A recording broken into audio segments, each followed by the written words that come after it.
Notre protagoniste principal s'appelle Vincent. Il va être victime d'un phénomène assez curieux, c'est-à-dire qu'il va croiser le regard de certaines personnes, des gens qu'il connaît, des gens qu'il ne connaît pas. Ces personnes-là vont tout d'un coup se mettre à switcher, c'est-à-dire tout d'un coup à ne plus avoir aucune expression, aucun affect sur le visage et vont immédiatement foncer sur lui pour lui casser la gueule dans un premier temps. Et en fait, assez vite, nous comprenons que c'est carrément pour le tuer, d'où le titre « Vincent doit mourir ». Et il va à la campagne, pensant se mettre à l'abri, se confiner pour ainsi dire, sauf que bien sûr les emmerdements continuent. Et à la fois, il va rencontrer l'amour, mais comment l'amour peut exister quand, avec toute la violence du monde qui l'entoure et notamment de celle qu'il rencontre.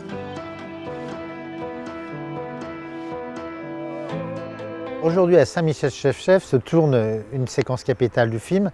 C'est la séquence où notre héros, Vincent, fait comprendre à sa nouvelle compagne que tout le monde essaye de le tuer. Et donc il s'engouffre dans un supermarché pour lui prouver que l'ensemble des gens qui vont se mettre à vouloir le tuer vont le poursuivre. Et puis quand je ressors, il y a tout le monde qui me court dessus pour me tuer. Et du coup, il y a un attroupement qui se fait autour de la voiture et il y a une scène un peu spectaculaire autour de cette voiture. C'est 50 figurants qui poursuivent Karim Leclou à la sortie du Super U de Saint-Michel-Chef-Chef. La région Pays de la Loire a la chance d'avoir à la fois plein de paysages intéressants, donc pour nous c'était très bien pour Vincent doit mourir, mais ça correspondait aussi à l'esprit du film. Je trouve ça bien que le cinéma se tourne partout en France et c'est une région hyper agréable. Voilà, j'ai l'impression quand je vois les équipes qu'on a, que c'est facile de venir tourner ici et que ça se passe très bien.